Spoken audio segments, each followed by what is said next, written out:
So, let's talk about Minneapolis. Over the past few weeks, the city has been at the absolute center of this really tense, fast-moving story. A story that's pulling in everyone from local officials all the way up to the federal government. We're going to unpack what's been happening on the ground. And for me, the whole situation really clicked into focus with this one. Kind of shocking question. It felt like a flashback to 2020, right? A huge American school district just suddenly tells students, hey, you can stay home and learn online. To really get why that happened, we've got to look at what was going on right outside the school doors. And that's exactly where we'll start. This decision, it didn't just happen in a vacuum. Nope. It was a direct reaction to this climate of fear that had just totally swept through the city's schools. So here's the official announcement. On the surface, it seems pretty straightforward, but the context, well, the context is everything. This wasn't about a virus or a public health crisis. It was about a public safety crisis. The school district basically felt like they had no other choice if they wanted to keep kids learning at all. And when you break it down, you can see why. You had widespread panic from literally everyone. Students, parents, teachers. There was this specific fear in immigrant communities about running into federal agents just trying to get their kids to school. And what happened? Attendance started to plummet, especially for students from those families. Counselors were reporting this huge spike in student anxiety and stress. It got so bad that the neighboring St. Paul school district ended up doing the same thing. Okay, so what was causing all of this fear? Well, the answer is a massive, and I mean historically huge, federal immigration enforcement operation that basically just descended on the entire area. And listen, this tension wasn't just some vague feeling in the air. It exploded into the open with a string of violent incidents. On January 7th, a woman named Renee Good was shot and killed by an ICE agent. Just a week later, another federal officer shot a man in the leg. And, of course, each incident just fueled more protests, which in turn led to an even heavier federal response. And this number, this really puts the scale of the whole thing into perspective. We're talking about roughly 3,000 federal agents sent to Minnesota for something they called Operation Metro Surge.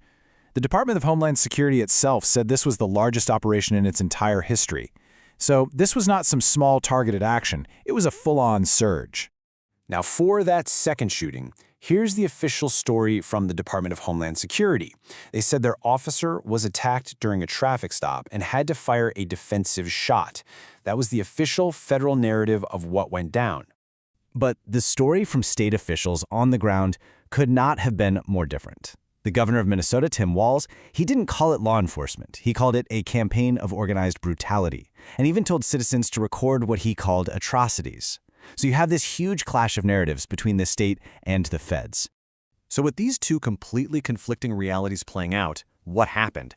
Well, the community itself started to mobilize in some really remarkable ways. I mean, just look at this quote. It's so telling.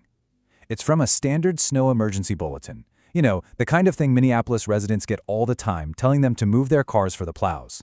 But right there in the middle of it is a plea from a city council member asking people to help their immigrant neighbors move their cars because they were literally too afraid to go outside.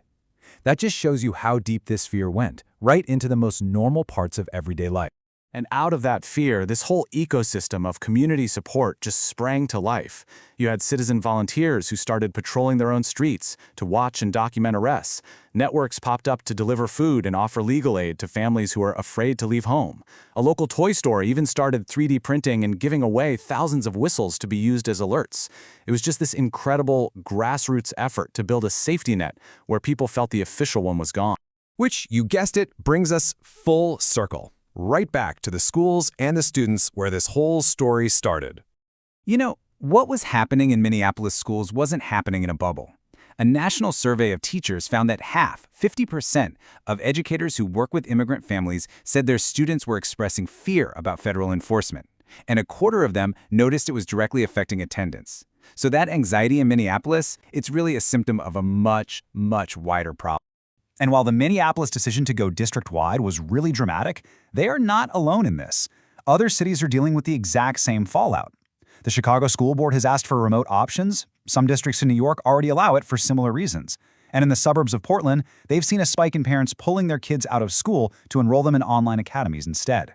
As you can probably guess, this entire situation didn't stay local for long.